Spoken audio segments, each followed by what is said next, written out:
Bien, bonjour à toutes et à tous. J'espère que vous avez passé de bonnes vacances. Et je suis évidemment très heureux de vous retrouver pour cette conférence de presse, qui est toujours un moment très important pour ce ministère, et qui doit être aussi un moment permettant de rassembler autour de l'école.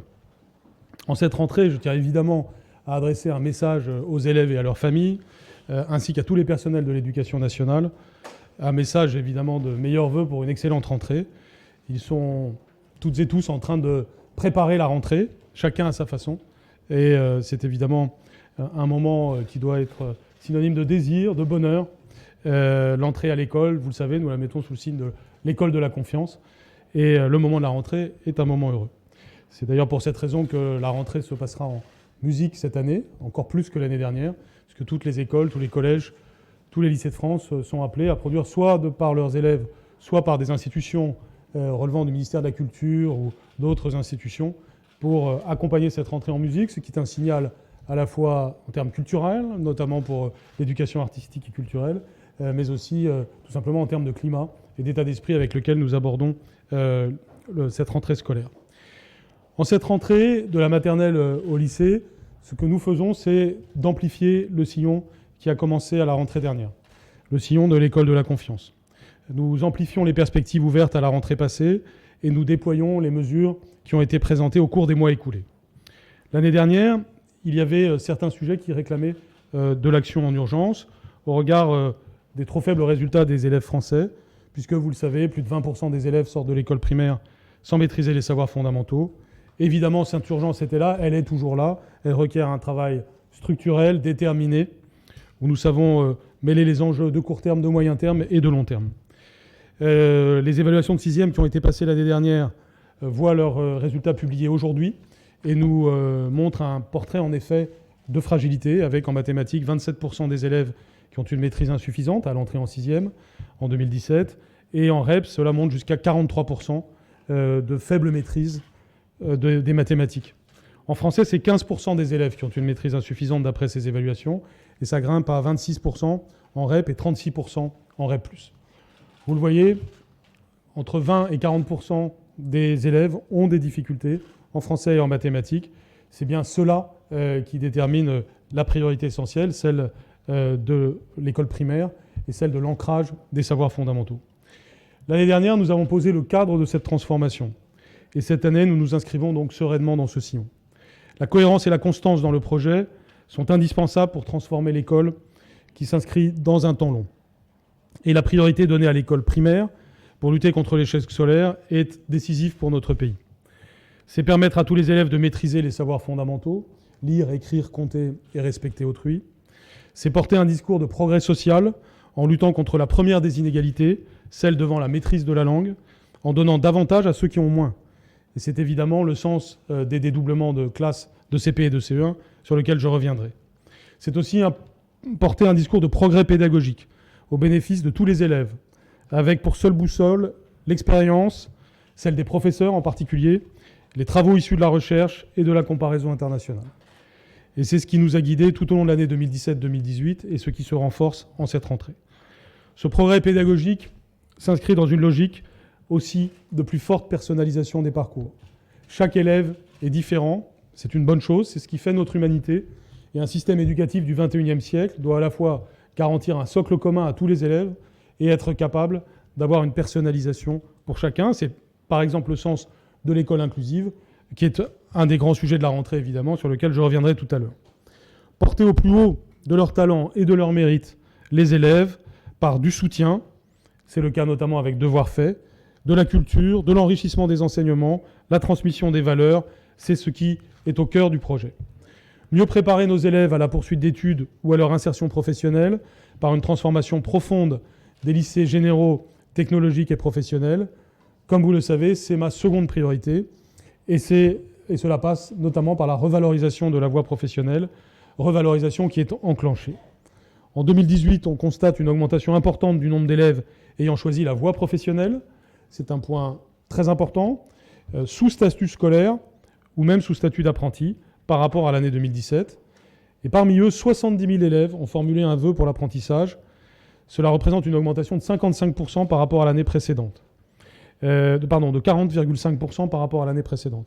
C'est évidemment une augmentation très significative, mais très emblématique aussi des efforts faits par le gouvernement pour diversifier les possibilités. Et aussi une démonstration que la volonté peut quelque chose, puisque c'est à partir d'un travail avec les principaux de collège que nous sommes arrivés à ce résultat, en disant quelque chose de très simple. Ce qui compte, c'est l'intérêt des élèves. Ce n'est pas une politique du chiffre. Un collège n'est plus jugé sur le fait d'envoyer tel pourcentage d'élèves, en général en technologique, en professionnel ou en apprentissage. Ce qui compte, c'est au cas par cas, élève par élève, de faire les bons choix, et que ces choix ne soient pas des impasses, ni même des couloirs. Ces choix doivent être d'abord et avant tout ouverts sur des passerelles. C'est évidemment aussi le sens de l'évolution de l'enseignement professionnel. L'idée que tout ne se décide pas à 16 ans, tout ne se décide pas à 18 ans, tout ne se décide pas à 20 ans, mais on fait des choix, et ces choix ouvrent des portes vers l'avenir. Cette transformation est menée dans un esprit de confiance, qui est le seul moyen d'obtenir des résultats. Vous le savez, c'est la devise que je retiens, celle de l'école de la confiance. Et si j'utilise ces mots, c'est parce qu'évidemment, tout ne dépend pas du ministre. Il y a des normes, il y a des consignes, il y a des recommandations, il y a des idées qui émanent de ce ministère, mais l'éducation est évidemment l'affaire de tous. Et un pays qui va bien est un pays qui fait confiance à son école, en son école. Et c'est un pays qui aime ses professeurs et qui aime ses élèves.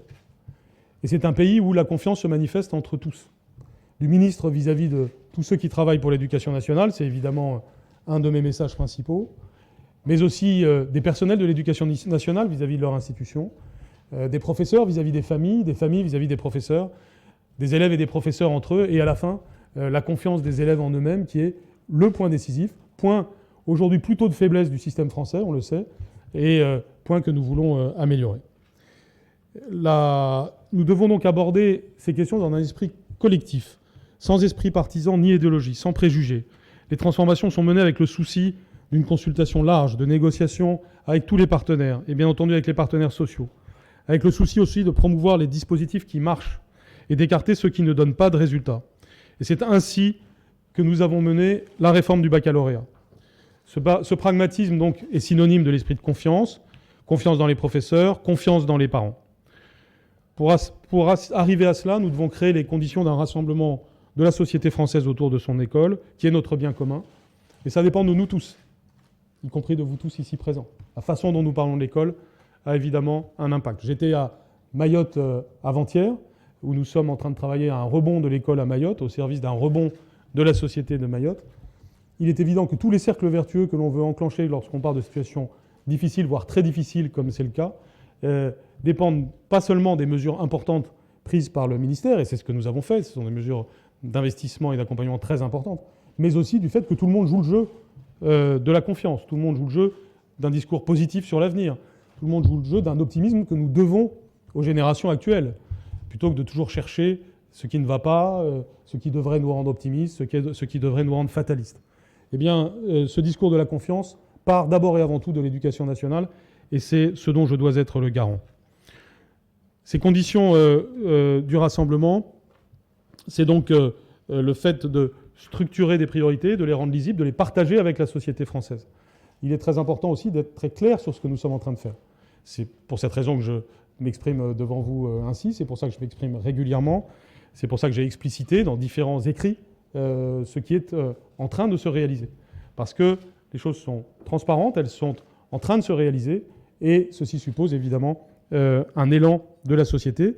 Cet élan, nous l'avons senti l'année dernière, notamment quand nous avons vu l'approbation dans différentes enquêtes des différentes mesures qui ont été prises. Et évidemment, c'est sur ce socle que nous continuons. Avec la priorité à la maîtrise des savoirs fondamentaux pour tous les élèves, le fait de préparer les élèves à leur avenir, et évidemment de rassembler. Alors d'abord, la priorité à la maîtrise des savoirs fondamentaux pour tous les élèves. En cette rentrée, nous dédoublons 2 fois plus de classes en CP et CE1 REP et REP+, que l'année dernière. C'est donc 4700 classes qui sont dédoublées, contre 2200 l'année dernière. Cela signifie que l'année dernière, c'était 60 000 élèves qui bénéficiaient des conditions exceptionnelles d'apprentissage. Cette année, c'est 190 000.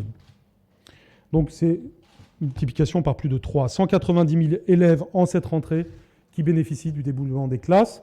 Vous avez un tableau dans votre dossier, c'est-à-dire tous les CP en REP+, comme l'année dernière, plus tous les CE1, une bonne partie des CE1 en REP+, plus tous les CP en REP. Ceci représente 190 000 élèves. J'étais à Mayotte, mais j'ai aussi été à La Réunion, qui ont comme caractéristique de faire leur rentrée scolaire avant la métropole. Eh bien, à La Réunion, j'ai pu aller dans des classes de CE1, de REP+, qui ont bénéficié du dédoublement de l'année dernière. Ça signifie que les 12 élèves qui sont là savent lire et écrire et compter. Ça veut dire qu'il y a une atmosphère de travail qui est excellente. Ça veut dire que le programme de travail de cette année est plein de volontarisme aussi pour eux, pour consolider notamment leur fluidité de lecture et leur compréhension des textes. Ce que je vois en permanence à chaque fois que je visite ces classes-là. C'est donc une mesure extrêmement concrète. La mesure de justice sociale la plus importante que je connaisse. Si vous avez d'autres idées, n'hésitez pas à les dire. Mais en matière de justice sociale, je ne crois pas qu'on puisse faire quelque chose de plus important que cela. Et je pense que c'est important de le souligner. Il est en train de se passer quelque chose sur ce sujet, qui bien sûr ne se voit pas à court terme très fortement, mais qui va porter des fruits très importants sur la durée, et qui déjà a un effet psychologique, évidemment, sur les familles et sur les élèves. Et c'est donc 20% d'une classe d'âge, souvent les élèves les plus fragiles, qui vont bénéficier de ce levier de réussite, puisque à la rentrée prochaine, nous attendrons le chiffre de 300 000 élèves par an concernés par cette mesure. Cette politique, vous le savez, qui est regardée par plusieurs pays dans le monde aujourd'hui, est une politique en pointe avancée d'un volontarisme en matière pédagogique. Une politique qui passe par une clarification des programmes qui ont été publiés. Cette clarification est une inflexion, ce n'est pas un changement. J'ai vu parfois des commentaires qui font comme si c'était un changement, c'est-à-dire comme si on avait jeté les anciens programmes et mis des nouveaux. Ce n'est pas ce que nous avons fait. Nous avons infléchi les programmes pour les clarifier, pour tenir compte des forces et des faiblesses qui avaient été constatées. Et au début du mois de septembre, nous publions les repères annuels de progression, permettant de donner des repères annuels clairs aux professeurs. Et c'est évidemment complémentaire des programmes, puisqu'on a la logique pluriannuelle des programmes d'un côté, la logique annuelle de ces repères, et les deux sont très utiles et très complémentaires. C'est une stratégie pour le français qui continue donc à se déployer, mais aussi une stratégie pour les mathématiques, qui s'inscrit dans les conclusions du rapport Villani-Torossian, avec des chargés de mission académiques qui animent déjà les réseaux de mathématiques. Et en français, nous sommes aussi engagés dans cette logique de formation continue très importante. Dans une logique de plus grande personnalisation, nous déployons les évaluations pour donner aux professeurs les outils qui leur permettent d'adapter leur pédagogie au plus près des besoins des élèves. Car mieux connaître les élèves, c'est en effet mieux agir en leur faveur. Avec notamment les évaluations en CP, une évaluation en cours préparatoire au mois de septembre et une en janvier-février. Cette évaluation a été conçue, si vous me permettez l'expression, par les meilleurs esprits. Je salue tous ceux qui ont contribué. Le conseil scientifique, dont le président est présent, Stanislas Dehaene, que je remercie. La DEP, évidemment, avec tout son professionnalisme. Et la DGESCO, je salue évidemment la directrice et le directeur qui sont présents aussi. Ce travail a été accompli avec des chercheurs, en tenant compte des pratiques, en tenant compte aussi d'ailleurs de critiques qui avaient été formulées sur les évaluations de l'année dernière, puisque sur ce sujet comme sur d'autres, nous avançons par la prise en compte de tous les arguments, par la prise en compte tout simplement des réalités. Et cette évaluation doit nous permettre d'avoir un portrait des élèves utile pour les faire progresser. C'est évidemment une démarche diagnostique essentielle. Le fait d'en mettre une en milieu de CP est évidemment la prise en considération du fait que nous connaissons bien et qui est que énormément de choses se jouent au cours des 4 premiers mois de l'année de cours préparatoire et qu'il est important de s'assurer que à la fin de l'année de CP, les élèves ont bien acquis ce qu'ils doivent avoir acquis. Il y aura aussi cette année une évaluation en début de CE1, et évidemment dans le même esprit, et dans cette idée d'en finir avec ces phénomènes que nous connaissons qui étaient finalement de toujours pousser la neige plus loin, de finalement procrastiner en matière d'acquisition des savoirs fondamentaux. Cette logique-là est terminée. L'objectif, c'est que dans ce moment fatidique que sont les premières années de la vie, lorsqu'on a 6 ans, lorsqu'on a 7 ans, lorsqu'on entre dans les savoirs fondamentaux, que ce qui doit être acquis le soit, et qu'on développe tous les efforts, parfois des efforts plus appuyés pour certains élèves qui en ont particulièrement besoin, de façon à ce qu'il y ait un bon départ dans la vie scolaire. Parce que c'est lorsqu'on se rend compte au collège, voire au lycée, voire plus tard, qu'il y a des fragilités dans la maîtrise des savoirs fondamentaux, il est beaucoup plus difficile de faire une consolidation a posteriori. Ces évaluations donc, ont été conçues, je vous l'ai dit, par les institutions que j'ai citées, et elles ont donc pour vocation de s'inscrire dans cette logique de justice sociale, de lutte contre les inégalités, d'élévation du niveau général, qui est la logique que nous poursuivons. Le dispositif Devoirs faits va atteindre cette année aussi sa maturité. Là encore, on voit le sillon se creuser. L'année dernière, il était déjà proposé dans tous les collèges. Nous devons arriver maintenant à ce que ce soit réellement au moins 4 heures par semaine pour tous les élèves qui y participent. Et donc, tout un travail de préparation a été fait sur la base déjà des très grandes avancées qui ont eu lieu l'année dernière. De nouveau, on retrouve la même logique. Premièrement, élévation du niveau général, parce que les devoirs permettent cette autonomie des élèves, cette capacité à travailler seul ou aider. Et puis, deuxième logique de justice sociale, puisqu'il s'agit de compenser les inégalités familiales, sachant que ce dispositif est à la disposition de toutes les familles qui le demandent dans tous les collèges de France. La priorité donnée à l'école primaire et aux savoirs fondamentaux s'accompagne d'une offre enrichie d'enseignement au collège, notamment en langue, puisqu'il s'agit de déployer au moins une classe bilingue dans 67% des collèges. C'était 47% en 2016. 30% des collèges proposent aussi une section bilingue. 90% des collèges proposent du latin et du grec, et 33% un volume horaire supérieur. Un volume horaire supérieur à 5 heures. Sur ce dernier point, il nous faut progresser. J'ai bien vu que certains collèges n'avaient pas pleinement rétabli, autant que nous le souhaitions, les langues anciennes. Et sans vous refaire le plaidoyer pour les langues anciennes que j'ai déjà fait devant vous, et je vais éviter les effets de répétition excessifs, le latin et le grec ne sont pas des disciplines désuètes. Le latin et le grec ne sont pas des disciplines élitistes. Au contraire, nous voulons les implanter justement là où on a besoin de créer de l'attractivité, et dans la lignée du rapport qui avait été fait par Pascal Charvet et David Baudouin, nous allons approfondir cette présence des langues anciennes. Et puis, il y a cette année une nouveauté extrêmement importante, la mise en place au collège d'un nouvel enseignement facultatif de chorale, disponible dans tous les collèges, et qui va permettre de développer la pratique musicale. Vous le savez, cette rentrée est marquée du sceau de l'éducation artistique, culturelle et sensorielle. Je rajoute volontairement cet adjectif, parce que ce sera bientôt la semaine du goût, et toute une série d'éléments vont nous amener à insister sur les 5 sens dès l'école primaire. C'est évidemment convergent avec les enjeux de culture. Louis, par exemple, pour la musique, bien entendu. Eh bien, cette éducation artistique, culturelle et sensorielle, à laquelle nous travaillons tant avec Françoise Nyssen, et sur laquelle nous aurons l'occasion de revenir d'ailleurs au mois de septembre, eh bien, elle a sa pointe avancée avec l'accentuation des pratiques musicales. Ce n'est pas seulement la rentrée en musique, c'est les 2 heures de chorale en collège, le déploiement des pratiques chorales à l'école primaire, et de façon plus générale, une politique volontariste articulant le ministère de la Culture et le ministère de l'Éducation nationale sur l'éducation artistique, culturelle et sensorielle. La philosophie de toutes ces actions est simple.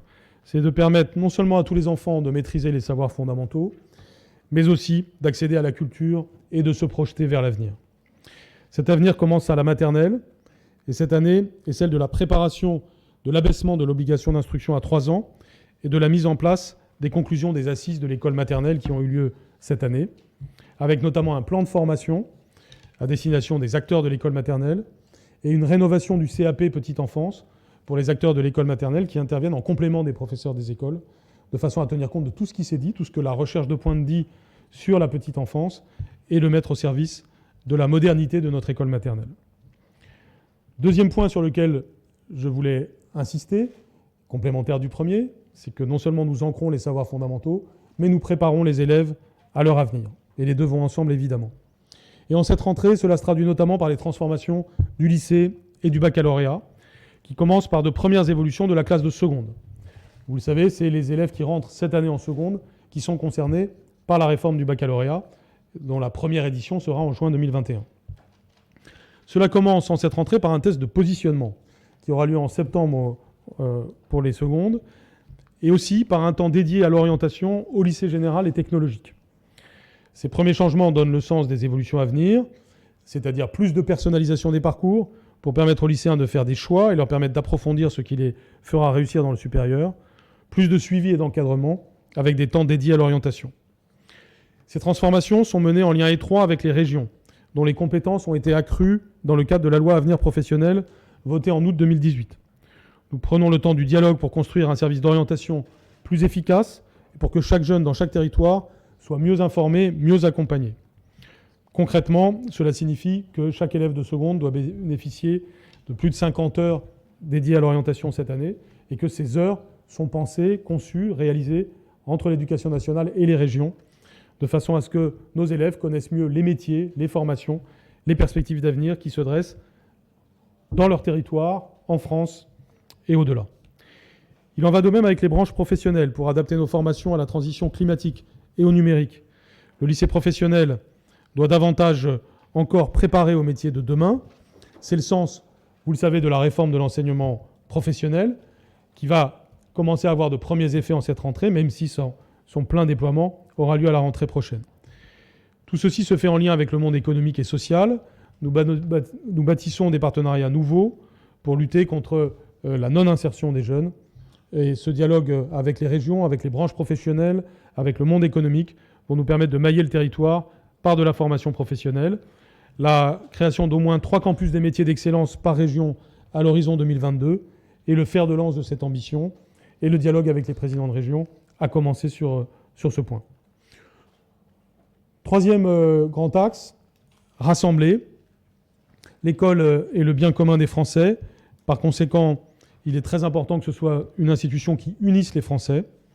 Il faut veiller à offrir un cadre bénéfique aux apprentissages des élèves, et cette action prend plusieurs formes. D'abord, la lutte contre toutes les formes de harcèlement. Le harcèlement est un poison dans les établissements, c'est particulièrement vrai au collège, mais ça peut être vrai à l'école primaire et au lycée. C'est un phénomène mondial, c'est un phénomène qui a été accentué par les nouvelles technologies, avec en particulier le cyberharcèlement. Nous sommes réellement décidés à en finir avec cela, non seulement par les campagnes toujours plus importantes qui vont avoir lieu en 2018-2019, mais aussi par un travail de formation des professeurs, de l'ensemble des personnels de l'éducation nationale, et aussi un travail d'évaluation des établissements. Lorsque nous parlons de projets éducatifs des établissements, nous y inclurons de plus en plus la capacité à en finir pour de vrai avec le harcèlement. L'interdiction du téléphone portable à l'école et au collège participe de cette logique, mais elle est un message aussi plus général, dont j'ai pu donner les détails lors de mon intervention à Ludovia il y a quelques jours sur éducation et numérique, où j'ai utilisé 2 mots-clés pour caractériser ce que nous allons faire: protection et ambition. Protection, c'est discerner le fait qu'il y a des aspects négatifs dans les technologies nouvelles et qu'il faut savoir s'en prémunir. Je pense à la protection des données en particulier, mais c'est vrai aussi du cyberharcèlement, de la fréquentation des sites violents ou pornographiques, et puis bien entendu de l'addiction aux écrans, au travers en particulier des téléphones portables. C'est un message humaniste à destination de nos enfants et de nos adolescents sur la nécessité de se regarder dans les yeux, de se parler, de savoir laisser de côté son téléphone et de le sortir de temps en temps. Ça peut arriver dans la journée pour des usages pédagogiques, ça peut arriver à d'autres moments de la vie que dans le temps scolaire. Eh bien, ce message de rentrée fait d'ailleurs partie des messages qui ont été très regardés sur le plan international. Je le souligne, ça a fait la une d'une bonne partie des journaux importants de pays comme les États-Unis, l'Allemagne, l'Italie, l'Espagne, l'Angleterre. C'est quelque chose qui est regardé parce que là aussi, le phénomène n'est pas spécifiquement français et mondial, et tout le monde s'interroge sur ces questions. Rassembler, c'est aussi travailler à tout ce qui environne la vie de l'école. C'est pourquoi, en cette rentrée, j'insiste tant aussi sur toute la dimension périscolaire. Vous le savez, j'ai aussi la jeunesse et la vie associative dans mes compétences. Et c'est aussi à ce titre que j'ai présenté il y a quelques semaines le plan Mercredi. Le plan Mercredi, c'est un plan qui vient à l'appui des collectivités locales, et notamment des communes, lorsqu'elles peuvent proposer des activités périscolaires aux enfants. Ce plan Mercredi, c'est à la fois un appui aux communes, et significatif d'ailleurs du lien positif entre l'État et les collectivités, puisque c'est un quasi-doublement de l'aide financière aux collectivités pour ce qu'elles organisent en la matière, mais c'est aussi un label de qualité à destination des familles, parce que ce label Plan Mercredi permettra de garantir à la fois une richesse et une qualité de ce qui est proposé aux enfants gratuitement le mercredi. C'est là aussi quelque chose de très important qui doit rassembler, parce que ce qui compte, c'est d'avoir une vision globale du temps de l'enfant, scolaire et périscolaire. Vous savez, j'ai visité beaucoup de colonies de vacances pendant les mois de juillet et les mois d'août. J'accorde beaucoup d'importance, 365 jours par an, à ce temps de l'enfant, qui est un temps partagé entre la famille et l'école notamment, et qui suppose une alliance, cette alliance de l'école de la confiance entre la famille et l'école, et donc de voir une cohérence entre le scolaire et le périscolaire. C'est aussi ça, rassembler, c'est décloisonner, c'est créer des ponts entre les temps, et donc des ponts aussi entre les personnes. Parce que, par exemple, derrière cela, il y a l'idée de réengager l'éducation nationale dans les enjeux du périscolaire, avec les grandes associations concernées, avec les collectivités locales, et ainsi de recoudre un lien qui s'était un peu distendu entre monde de l'éducation nationale et monde de l'éducation populaire, et de façon générale, de tous les acteurs qui contribuent à ce que les enfants puissent avoir plus de contact avec la nature, la culture, le sport. C'est pourquoi il y a une dimension interministérielle forte aussi dans le plan Mercredi, avec le ministère de la Culture et le ministère des Sports et le ministère des Affaires sociales. Donc nous avons une action qui est une action de rassemblement, une action qui unit, une action évidemment dont le caractère social est prononcé.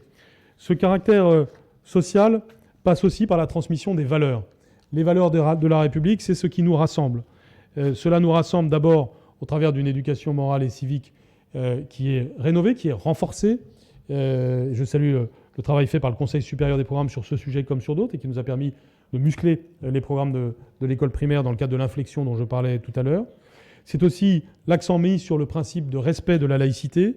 Vous le savez, nous avons mis en place des équipes laïcité et faits religieux qui se déploient maintenant pleinement en cette rentrée dans l'ensemble des académies de France pour venir en appui des personnels de l'éducation nationale et des chefs d'établissement chaque fois que des atteintes à la laïcité semblent se réaliser, et qu'il faut à la fois diagnostiquer ce qui se passe et aider les acteurs à être avec les élèves. C'est un sujet sur lequel nous devons être à la fois plein de sérénité et de volontarisme, puisque c'est un sujet où à chaque fois que j'ai eu l'occasion d'aller sur le terrain pour le traiter, je me rends compte qu'en réalité, l'immense majorité des acteurs, et je mets là-dedans les élèves, attendent ce message clair, simple, tranquille de la République, qui est que si nous voulons non seulement vivre ensemble, mais bien vivre ensemble, bien, il doit y avoir la possibilité pour chacun d'avoir les convictions métaphysiques qui lui va, et éventuellement évoluer dans la vie, c'est possible aussi, et que jamais personne ne sente la pression de quiconque sur ces questions. C'est un point évidemment majeur, j'aurai l'occasion d'y revenir, mais je crois qu'une direction est prise qui est celle tout simplement, là encore, de l'esprit concret articulé à des principes clairs. Et l'esprit concret articulé à des principes clairs, c'est ce que nous avons fait avec le Vademecum sur la laïcité, et l'esprit concret, c'est le fait d'avoir maintenant des équipes laïcité sur le terrain qui peuvent intervenir et qui peuvent répondre à ceux qui nous appellent. Vous savez que nous avons mis sur pied une adresse pour les personnels de l'éducation nationale. Nous avons été saisis à la fin de l'année scolaire dernière d'environ 30 fois par jour, et nous avons pris l'engagement de répondre à chacune de ces saisines, et c'est ce que nous continuerons évidemment à faire cette année pour que progressivement des solutions soient trouvées. Et puis, encore une fois, je suis assez optimiste sur cette question parce que dès lors que nous sommes clairs et déterminés, eh bien, la République est en fait ce qu'attend chaque élève quand il va dans l'école de la République. L'égalité entre les filles et les garçons, c'est aussi un axe fondamental de la culture de l'égalité et du respect d'autrui que nous voulons renforcer à l'école. C'est pourquoi je tiens à souligner à la fois tout ce que nous ferons en matière d'égalité garçons-filles en lien avec la secrétaire d'État en charge de ces questions, Marlène Schiappa. Nous avons une stratégie en la matière. Ça passe évidemment par la communication vis-à-vis des élèves et des familles. Ça passe par la mallette des parents qui inclut de plus en plus dans le dialogue entre l'école et les parents cette dimension. Mais ça passe aussi par l'éducation à la sexualité.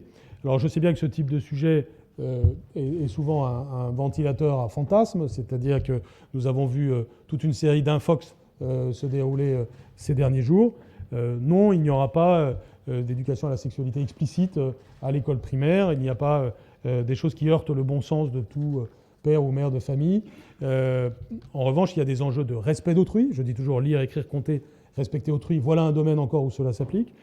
Un enjeu de connaissance de son corps, un enjeu tout simplement très simple, de bon sens, qui est un enjeu partagé entre la famille et l'école, mais qui, bien entendu, doit être respectueux de la pudeur et de ce qui correspond à chaque âge de la vie. Donc là aussi, très grande sérénité sur ce sujet. C'est une circulaire qui permettra de préciser les choses au cours des prochains jours.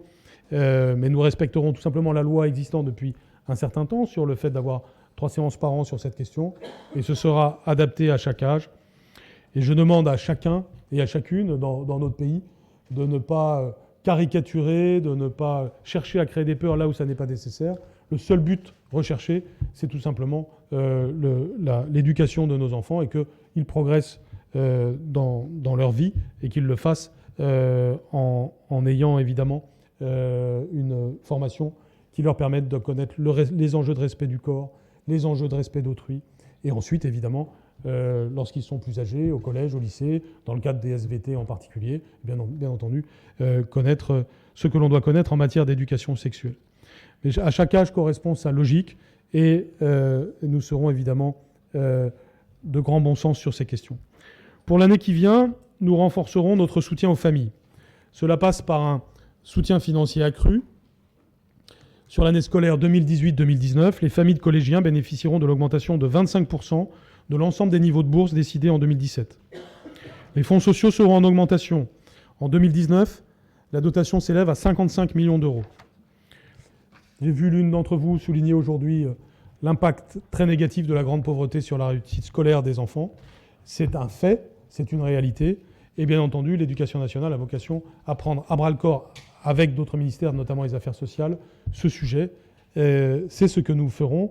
Le plan pauvreté sera au cœur de cette stratégie et est complété par l'ensemble des mesures de justice sociale dont je vous parle. À chaque fois, il s'agit aussi de s'intéresser non seulement à l'instruction, non seulement à l'éducation, mais à ce qui entoure les conditions de succès de l'élève. C'est pourquoi cette année 2018-2019 sera aussi l'année de développement d'un plan internat. Je serai amené à en parler dans les tout prochains jours. Ce plan internat sera l'occasion d'offrir plus de places pour les élèves qui en ont besoin. J'ai donné l'exemple de Mayotte tout à l'heure. J'ai inauguré un internat d'excellence il y a 2 jours. Cet internat est typique de ce qu'on peut apporter comme cadre positif aux élèves. J'ai vu par exemple des jeunes filles qui sont de haut niveau sur le plan sportif entamer réellement une nouvelle vie grâce à ce nouveau cadre qui leur est offert. Vous le voyez, la lutte pour la justice sociale, qui est une des clés du rassemblement, eh bien, cette lutte pour la justice sociale ne passe pas par une seule mesure. Elle passe par un éventail de mesures, par des logiques qui touchent aussi bien les enjeux d'instruction, je pense évidemment aux savoirs fondamentaux, car c'est la première des justices sociales que de permettre qu'ils soient tous maîtrisés, mais aussi l'éducation, mais aussi les enjeux sociaux qui entourent l'école. Cela passe donc par le dialogue avec les familles. J'ai cité la mallette de parents. La mallette des parents, vous le savez, permet des réunions, notamment en début d'année, en petit comité entre professeurs et parents d'élèves. Au début de l'année, notamment pour échanger sur des sujets fondamentaux positifs pour la scolarité des élèves.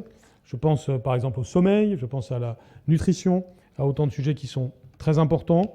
Et le site mallettedesparents.gouv.fr est mis en ligne le 3 septembre.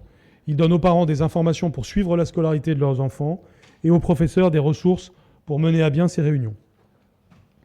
L'école est riche des femmes et des hommes qui, chaque jour, enseignent aux 12 millions d'élèves que compte la France. Une fois encore, je veux saluer le professionnalisme des professeurs. Et cette année, nous allons renforcer notre soutien.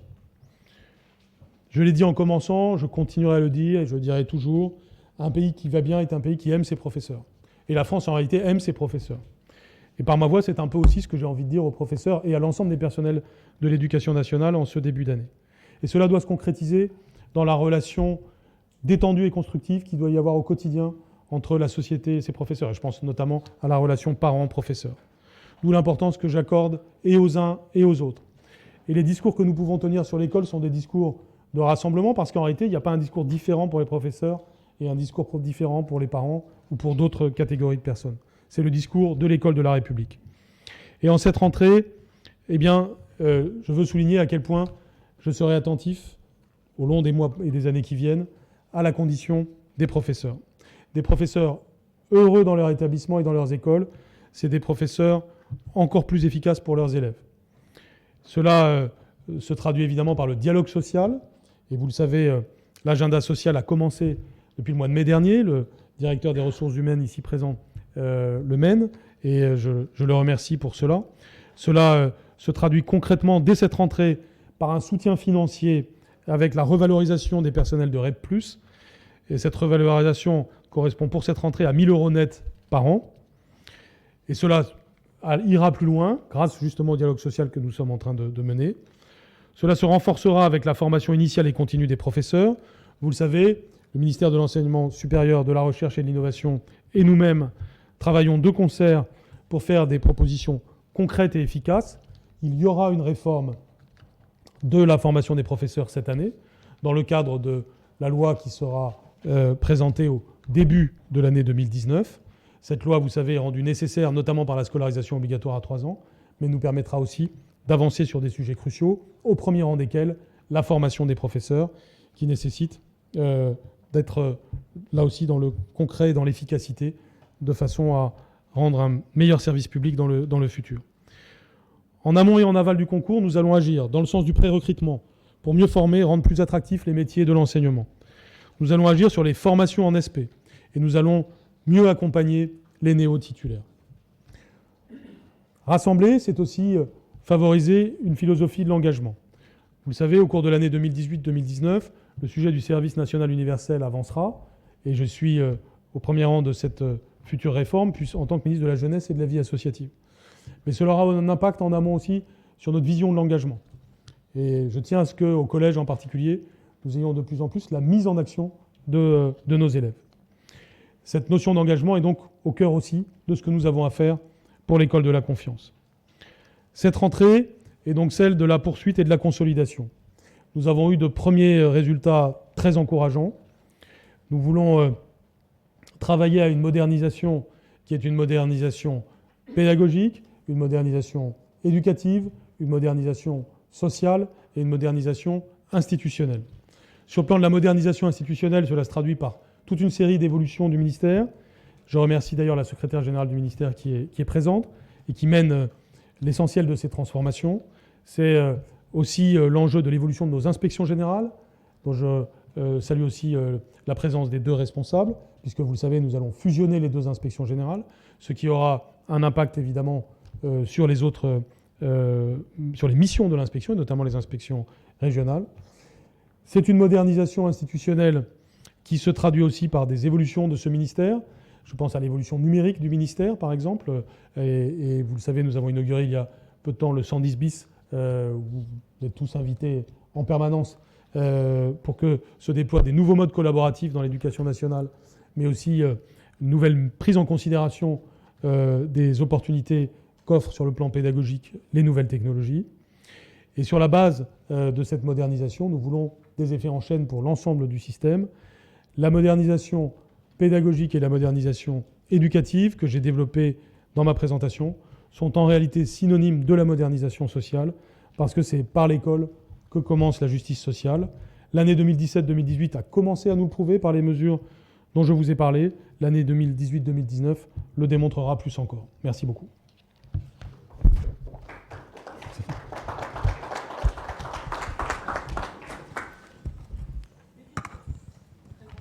Bonjour, Denis Perron, La Croix. Sauf erreur de ma part, il n'y a pas le mot dictée dans le dossier de presse. Est-ce qu'on aura bien une dictée quotidienne ? Vous étranglez pas en buvant votre... J'aurais pu faire la dictée du dossier de presse, mais non, ça aurait été trop douloureux pour nous. Je pense, oui. Vous auriez pu me le reprocher. Donc oui, bien sûr. Le dossier de presse ne contient pas tout. Il contient ce qu'il y a de plus nouveau en cette rentrée.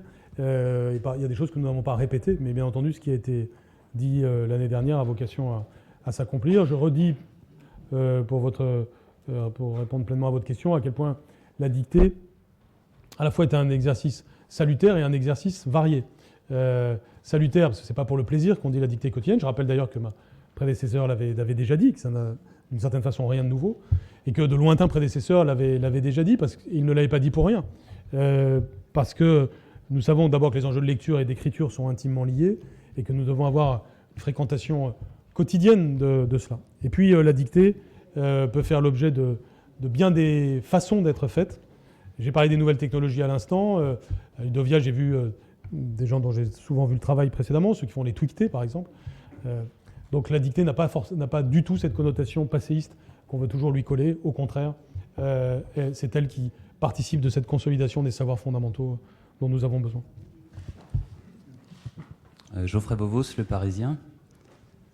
Je suis ici, pardon. D'accord. vous comptez mettre en place une évaluation des établissements scolaires. Je voulais savoir sur quels critères ils vont être évalués et à partir de quand. Oui, alors, j'ai évoqué les sujets qui sont de la rentrée 2018-2019. Et il est exact que le sujet de l'évaluation fait partie des perspectives ouvertes et qui vont avancer au cours de cette année, mais sans impact encore immédiat sur les établissements. Et donc, ça fait partie des sujets sur lesquels nous allons ouvrir la réflexion. Je voudrais dire quelques mots là-dessus. D'abord, nous devons nous dégager des connotations. On dit dictée, on pense parfois un peu passéiste. Alors que non, la dictée nous ouvre vers le futur. On dit évaluation, on se dit contrôle, sanction, on a des idées de ce genre qui viennent. Pas du tout. L'évaluation est faite pour soutenir les écoles et les établissements. Quand on évalue, c'est pour aider. J'ai parlé de l'évolution des corps d'inspection. La manière dont nous ferons évoluer la philosophie de l'inspection, c'est notamment, en nous appuyant d'ailleurs sur des bonnes pratiques déjà existantes, avoir des corps d'inspection, des professionnels de l'éducation nationale aussi, qui viennent aider les établissements pour formuler leur projet éducatif et permettre qu'au bout de quelques années, ce projet éducatif s'accomplisse en 4 ans, en 5 ans, en évaluant les progrès. Aujourd'hui, quand vous avez un collège où le plus vieil acteur du collège est l'élève de 3e, parce que tout le monde a muté au cours des 4 années.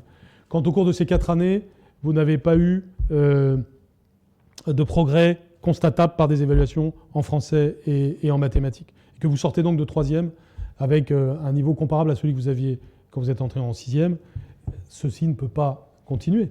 Et soit on fait comme si ça n'existait pas, soit on regarde la réalité en face et on veut vraiment le progrès, et notamment le progrès social, et on s'y attelle. Donc l'évaluation, elle est au service du progrès. Elle va de pair avec toutes les autres dispositions que nous voulons prendre. Je pense notamment à créer du désir dans l'affectation. Il faut que les professeurs soient là parce qu'ils en ont envie. Il faut que les élèves soient là parce qu'ils en ont envie. Il faut des projets éducatifs qui font envie. Et l'évaluation est en soutien de tout cela. Donc oui, nous allons évoluer vers l'évaluation, si je puis dire.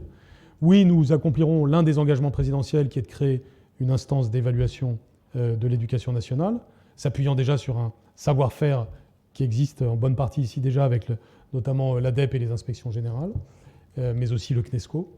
Et sur cette base-là, nous aurons cette évaluation qui fait progresser, cette évaluation utile parmi les réformes du futur, qui n'est pas mûre au moment où je vous parle. Isabelle Tourné de l'AFP.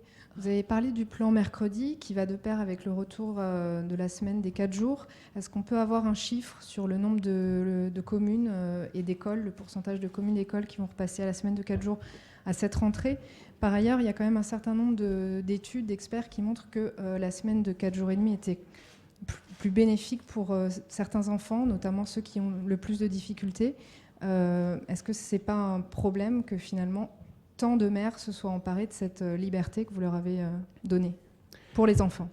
Alors oui et non aux deux parties de votre question. D'abord, permettez-moi de faire un zoom arrière pour répondre le mieux possible à votre question. D'abord, ce qui compte, c'est d'avoir cette vision d'ensemble du temps de l'élève. Et le fait d'avoir le plan mercredi est à articuler avec l'enjeu des rythmes scolaires, mais ce n'est pas la seule raison d'être du plan mercredi. Le plan mercredi est d'ailleurs fait pour les communes et les écoles qui sont à 4 jours, comme celles qui sont à 4 et demi. Je rappelle que nous avons maintenu le fonds de soutien aux communes qui sont à 4 jours et demi, et que nous y ajoutons aujourd'hui le plan mercredi. Et le plan mercredi est donc et pour ceux qui sont à 4 jours et pour ceux qui sont à 4 et demi. Et il vise particulièrement les communes les plus pauvres. Je rappelle que quand je suis arrivé dans mes fonctions, il n'y avait pas d'homogénéité en France. Il n'y avait pas la semaine de 9 demi-journées pour tout le monde. Ça n'est pas vrai. Vous aviez 20% pratiquement des communes qui étaient avec le vendredi après-midi vaqué. Je rappelle qu'à peine 40% des élèves bénéficiaient des activités périscolaires. Donc arrêtons de vivre sur de fausses images, comme si on avait abîmé une homogénéité existante. On est arrivé dans une situation d'hétérogénéité incroyable. Mais comme d'habitude, on se payait de mots. C'est-à-dire qu'on a dit, oui, la semaine de 4 jours et demi va permettre de faire progresser. Pourtant, c'est dans cette période qu'on a eu la plus grande baisse de niveau de l'école primaire en France, comme le montre le test Pearls de la fin de l'année dernière, puisqu'il teste des élèves de CM1 qui ont vécu pendant ces années-là, qui ont vécu leur scolarité pendant ces années-là. Donc, et pour continuer sur la suite de votre question, ce n'est pas vrai, il n'y a aucune étude qui montre la supériorité de l'un sur l'autre. Il y a des éléments sur le matin, sur ce qui se passe le matin dans l'attention des enfants, mais ce n'est pas l'alpha et l'oméga de ce qu'il y a à dire sur les rythmes scolaires. Et la seule étude vraiment robuste dont nous disposons de comparaison sur 4 et 4,5 nous montre que c'est neutre. Et j'ai souvenir, je l'ai dit souvent, d'une époque pas si lointaine, d'une quinzaine d'années ou d'une vingtaine d'années, où c'était furieusement moderne d'être pour la semaine de 4 jours. Avec, par exemple, la ville d'Épinal. Pardon ? Parce qu'il y avait très peu d'écoles qui étaient à 4 jours il y a 20 ans. Il y a 20 ans, tout le monde allait à des cours 4 jours. Alors, on pourrait faire une histoire des rythmes scolaires en France, et ce serait un billard à 14 bandes. Mais je suis toujours étonné par la facilité que nous avons dans le débat public français à se focaliser parfois sur de faux débats ou sur de fausses manières de poser le problème. Parce que oui, il y a un sujet des rythmes scolaires, mais c'est certainement pas sur 4 ou 4,5 que les choses se focalisent. Ce qui est très important, c'est d'avoir une vision complète du temps de l'enfant sur la journée, et nous devons progresser aussi dans la manière de concevoir ce qui se passe le matin et l'après-midi à l'école. Et là, évidemment, il y aura aussi des évolutions dans le futur en la matière. Sur la semaine, et dans une vision du scolaire et du périscolaire. Et enfin, sur l'année, c'est là aussi un enjeu, évidemment, que, je l'ai dit, nous allons regarder. Mais c'est un sujet qui doit nous permettre d'éviter tout simplisme. La situation que j'ai trouvée était une situation d'inégalité et d'hétérogénéité profonde. La situation que nous sommes en train de créer recrée de l'égalité, parce qu'elle est beaucoup plus compensatrice. Le plan Mercredi sera en soutien des communes les plus en difficulté. Le village de montagne qui ne s'en sortait pas avec la formule précédente s'en sort mieux aujourd'hui. Ce n'est pas par masochisme qu'ils sont, et là je réponds directement à votre question, un peu plus de 80% à avoir choisi 4 jours. Alors, en nombre d'élèves, c'est 80%, en nombre de communes, c'est 85%. Et donc, et vous le savez, c'est surtout les grandes villes qui sont restées à 4,5. Et puis, par exemple, vous voyez, j'étais dans un département comme l'Ariège, justement quand j'étais à Ludovia il y a une dizaine de jours. L'Ariège, la majorité des écoles sont restées à 4,5. Et elles sont restées à 4,5 parce qu'elles sont bien organisées pour cela. Et c'est très bien. Je ne suis pas pour la semaine de 4 jours ou pour la semaine de 4 jours et demi. Je suis pour ce qui fonctionne pour les enfants. Et là, par exemple, dans le cas de l'Ariège, ils se retrouvent majoritairement à 4,5 et c'est très bien, du moment qu'il y a un consensus local autour de ça. Donc il y a des débats parisiens sur ces questions qui en réalité sont mal posés, parfois avec des arrière-plans polémiques inutiles. Le pragmatisme et le véritable intérêt des élèves nous conduit maintenant à avoir cette vision globale du temps de l'enfant. Et le plan Mercredi vient en quelque sorte couronner cette approche. Et bien entendu, nous allons l'approfondir.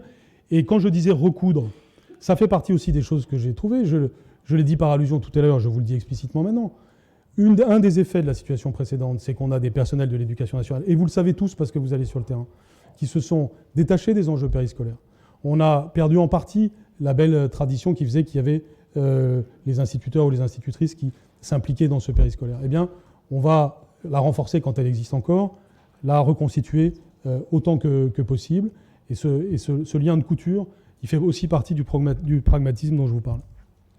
On avait perdu la belle tradition du samedi matin en 2 minutes. Mais est-ce que vous parlez de ces sujets avec les gens qui s'occupent de la famille ou même Marlène Schiappa? Parce qu'en fait, le mercredi, des enfants, occuper des enfants, il avait été favorable au travail des femmes. Enfin, il y avait une étude qui était sortie au travail à plein temps des femmes. Et c'est pas un sujet purement scolaire, mais les gens qui s'occupent des enfants le mercredi, c'est les femmes qui travaillent à 80% en France. C'est particulièrement important. Et c'est pas purement éducatif, mais ça impacte complètement la vie des gens. Et ça ne rentre pas tellement dans les statistiques des comptes des communes, parce que quand un maire d'une commune fait ses comptes, il ne peut pas, ne demande pas à ses administrés combien de temps elle dégage sur leur temps personnel, pour accompagner les enfants dans leurs activités. Je prends très au sérieux votre question, évidemment. Et comment ? C'est ça, un peu personnel, et bien entendu, chaque cas est particulier. Je vous rappelle que quand même, dans toutes ces communes qui sont passées à 4 jours, les parents ont été consultés, et très souvent, ils ont été favorables à cela.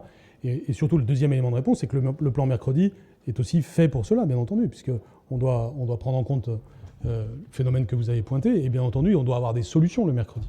Et c'est évidemment le sens du plan Mercredi. Merci. D'accord. Je rebondissais sur la question de mon confrère sur l'instance d'évaluation que vous voulez créer.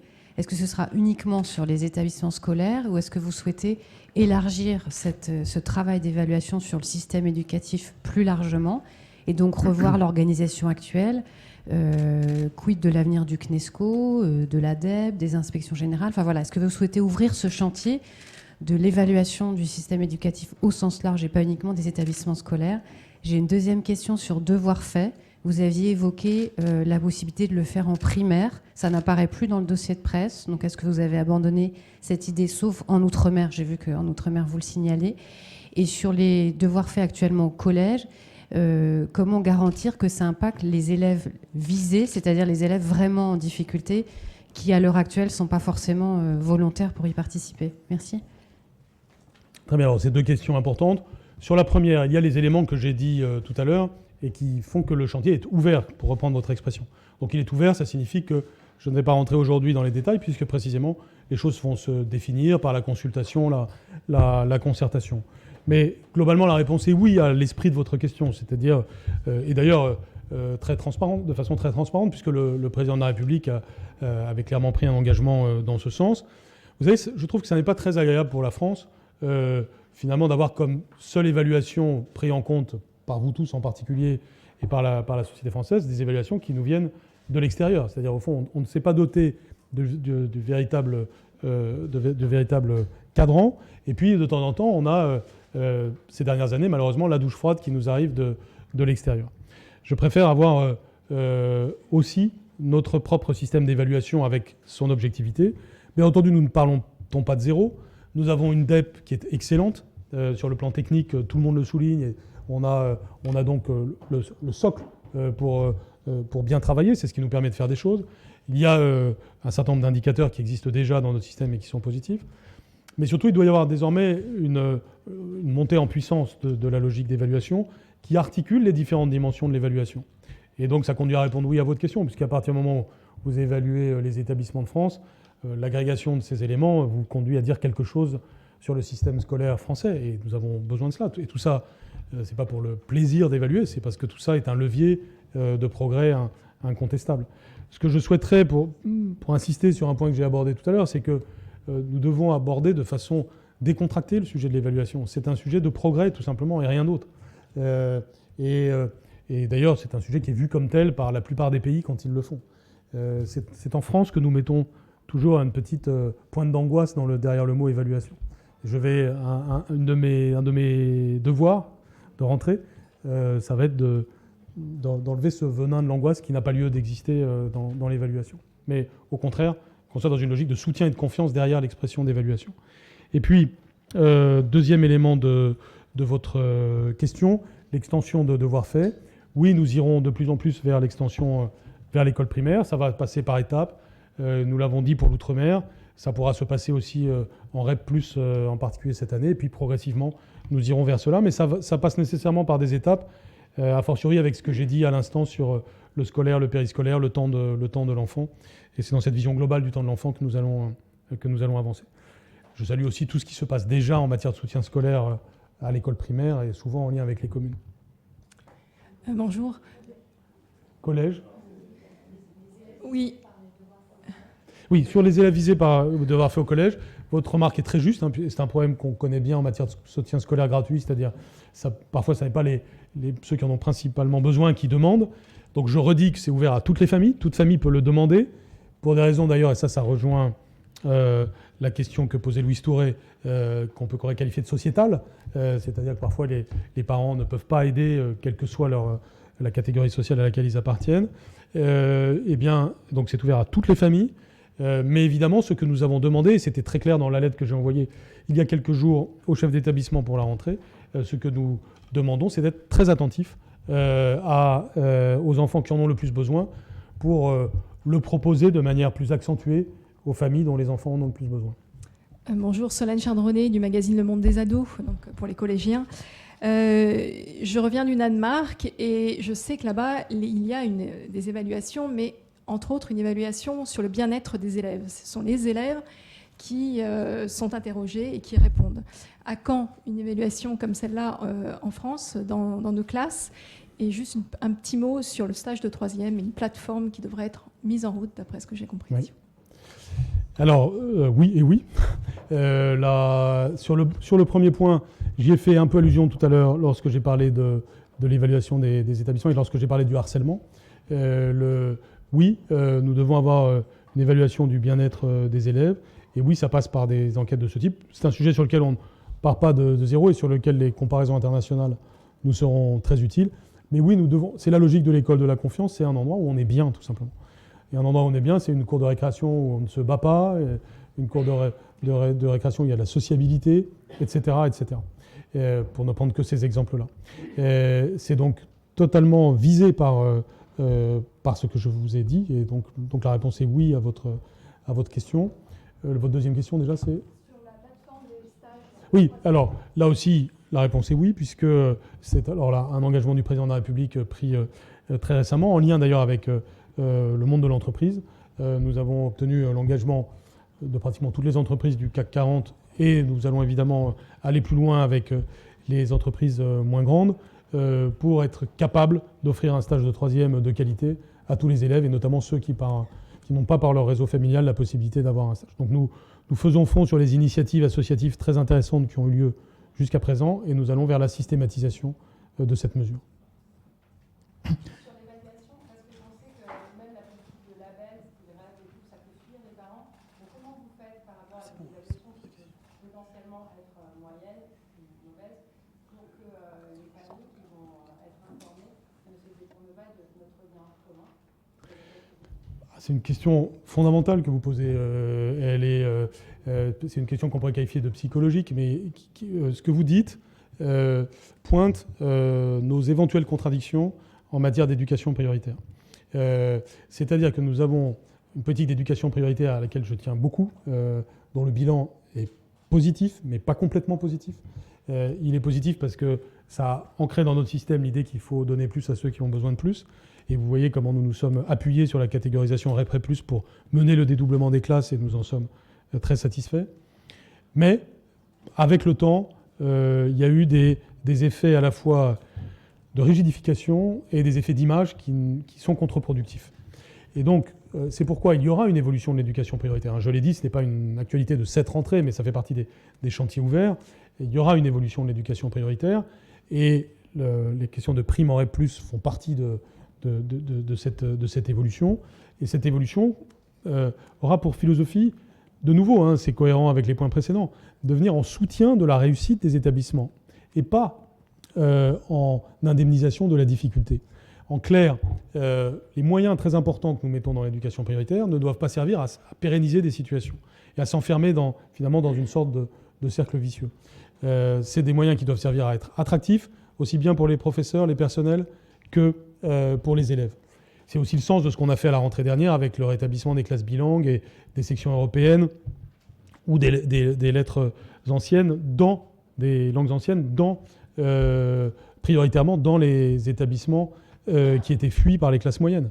C'est évidemment cette stratégie, je l'ai toujours dit, que nous appliquons.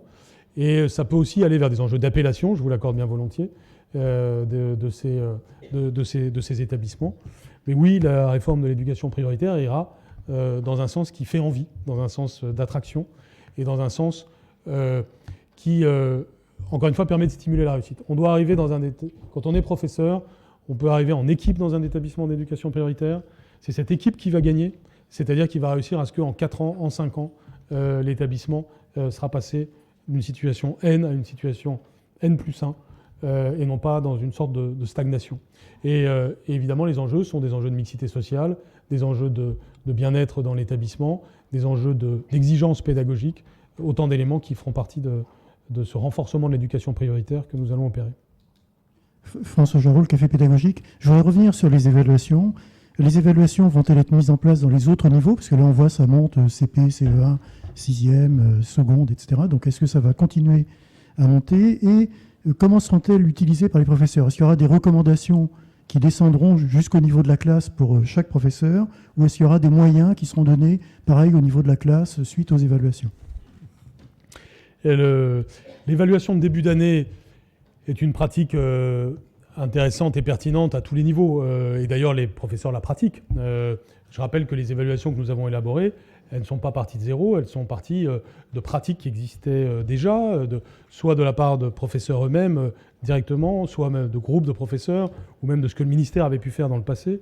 Donc nous avons simplement été vers une systématisation et puis vers une amélioration, en s'appuyant sur les meilleurs éléments de la recherche. J'en profite pour dire, et je dis ça sous le contrôle de Stanislas Dehaene, mais que la qualité de ces évaluations de début d'année nous permet de penser que c'est quelque chose qui va être regardé là aussi internationalement. C'est un des exemples que je peux donner de ces sujets qui vont contribuer à un rayonnement du système scolaire français.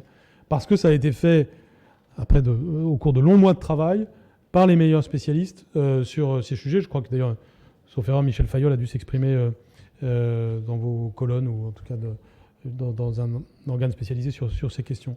Vous avez donc une évaluation de début d'année qui est au service du progrès de l'élève et au service des professeurs pour qu'ils permettent ce progrès de l'élève. Donc ça va de pair avec évidemment des outils que nous donnons aux professeurs, des formations continues que nous proposerons beaucoup plus systématiquement. Et bien sûr, ça peut être ouvert, même si ça n'est pas défini au moment où je vous parle, vers une prolongation vers d'autres niveaux scolaires pour aider à ce portrait de début d'année qui, entre parenthèses, dédramatise l'évaluation. Le but, c'est pas de noter, c'est pas de sélectionner, c'est pas de faire peur. Le but, c'est de donner une image de soi-même, de communiquer avec les parents, d'avoir une stratégie pédagogique adaptée à chaque enfant et ainsi d'avancer. Donc c'est évidemment un avenir qui est ouvert sur ces sujets. Bonjour, Hakim Kasmi, France Culture. Une question par rapport au dédoublement. Alors si les syndicats saluent cette initiative, et notamment le fait que ça arrive cette année en CE1, on constate des gros problèmes logistiques, notamment dans le sud-est de la France, à Pau. On va mettre des algécos, faute de place. On va fermer des classes en zone rurale. Donc voilà, qu'avez-vous à dire à ce sujet-là par rapport au fait que cette mesure se fait à effectif constant et sans poste supplémentaire? Alors, il y a des éléments que je souhaiterais corriger dans ce que vous avez dit, si vous le permettez. Ça ne se fait pas à effectif identique. Je rappelle, et merci de m'offrir l'opportunité de le rappeler, que nous créons 3800 postes en cette rentrée, à l'école primaire. Donc, nous avons les postes qui vont avec cette nouvelle mesure. Nous avons même plus de postes que ce qui va avec cette nouvelle mesure. Donc, je sais que pendant toute l'année, à partir du moment où on ne pouvait plus critiquer le CPA 12 en tant que tel, on a cherché des moyens périphériques de critiquer cette mesure. Et que ce que l'on a voulu dire partout, je le vois régulièrement, c'est qu'on a déshabillé Pierre pour habiller Paul. C'est faux. Nous n'avons déshabillé aucun Pierre. Nous avons habillé Paul, mais sans déshabiller Pierre. Et ceci, c'est pas ce que je vous dis, c'est pas une opinion, c'est pas une opinion contre une opinion, c'est des choses démontrables. On peut s'asseoir autour d'une table avec qui on voudra. Ce sont des faits budgétaires, vérifiables, et ça conduit notamment à un des phénomènes de cette rentrée. Et encore une fois, merci de me donner l'occasion de préciser, c'est que chaque département de France, et a fortiori les départements ruraux, les 66 départements ruraux de France, voient leur taux d'encadrement à l'école primaire s'améliorer. Et c'est vrai à la rentrée 2018, et ce sera encore plus vrai à la rentrée 2019. Nous battons un record historique de taux d'encadrement, sous l'effet et de l'augmentation du nombre de postes et de la baisse démographique, puisque cette baisse démographique pourrait nous conduire à baisser le nombre de postes, et pourtant nous en créons. Nous en créons parce qu'il y a une priorité à l'école primaire. Et elle nous permet de prendre cette mesure phare, qui n'est pas la seule mesure que nous prenons pour l'école primaire. Nous prenons des mesures qui valent pour tous les enfants. Quand on dit 100% de réussite en CP, ou quand on fait les évaluations, c'est pas pour 20% des enfants, c'est pour 100% des enfants. Quand nous faisons le dédoublement, je considère qu'il y a des effets de halo sur l'ensemble du système. Parce que ça inspire, parce que ça crée aussi d'autres manières de faire en classe. Donc il y a quelque chose qui s'est enclenché. Donc ça, c'est pour répondre à la deuxième partie de vos questions. Sur la première partie, c'est-à-dire sur les problèmes qualifiés de logistique. Souvenez-vous de ce qu'on nous disait en juin 2017. En juin 2017, on nous disait en plus fort et en plus dur ce que vous venez de dire. On nous disait, vous n'y arriverez pas en septembre 2017 parce que vous n'avez que 3 mois, parce que les communes ne pourront pas, etc. Et ce que tout un chacun a pu constater, c'est une mobilisation qui dépassait tous les clivages politiques et autres des communes de France, et qui ont fait qu'on est arrivé à ce chiffre de 87% des communes qui ont réussi à faire le dédoublement pour septembre 2017. Et puis après, on nous a dit beaucoup, bon d'accord, vous avez réussi cette année, en plus les 13% restants, en fait ça s'est bien passé aussi parce qu'on a pédagogiquement fait des choses intéressantes avec 2 maîtres dans une classe de 24. Et puis on nous a dit, bon d'accord, ça va pour cette année, mais l'année prochaine, ça ne va pas marcher. En septembre 2018, vous n'y arriverez pas. Et d'une certaine façon, votre question est et l'écho un petit peu amoindri de ce que nous avons entendu. Eh bien, c'est la même chose en cette rentrée. C'est le même pourcentage auquel nous sommes en train d'arriver, autour de 80 à 85% de dédoublement des classes. Même si on est monté en échelle, on est passé, je l'ai dit tout à l'heure, de 60 000 élèves concernés à 190 000. Pourquoi ? Pour une raison très simple, c'est que par-delà tous les clivages, les communes, et donc les maires et leurs équipes, savent très bien que cette mesure elle est extrêmement bénéfique pour les enfants. Et donc, ils se sont retroussés les manches à un point exceptionnel, et je veux les en remercier et les saluer. Pour tous ceux qui veulent aussi toujours enfoncer un coin entre nous et les maires, en réalité, je veux dire que nous avons été dans une complicité totale avec les maires. Et qu'il y a là une réussite qu'il faut souligner, qui est la réussite de l'éducation nationale, mais aussi la réussite des maires. Donc oui, 10 à 15% vont rencontrer un problème logistique en cette rentrée, et ça explique en partie d'ailleurs ce que j'ai dit sur les CE1 de REP+, tout à l'heure. Mais ce qu'il faut retenir, c'est que dans l'immense majorité des cas, ça fonctionne, et que même dans la petite minorité où il y a une difficulté, en réalité, nous faisons des adaptations qui sont intéressantes. Et puis, quand cette mesure sera en pleine maturité l'année prochaine, le temps aura permis d'avancer encore. Je rappelle là aussi que l'État est en soutien des collectivités locales pour les investissements nécessaires, et qu'il y a plein d'effets de bord positifs de cette mesure, notamment sur le bâti scolaire, puisqu'on a encore des efforts à faire pour le bâti scolaire en France. C'est une compétence des communes, mais l'éducation nationale est partenaire des communes pour que les choses avancent. Il y a des sujets sur lesquels j'interviendrai cette année. Je pense à l'hygiène, par exemple aux toilettes, aussi bien à l'école primaire qu'au collège et au lycée. Je pense aux enjeux de cantine, qui sont des compétences des collectivités, mais sur lesquels nous avons du dialogue et de la cohérence à avoir entre ces différentes dimensions de la vie de l'enfant qui sont très importantes.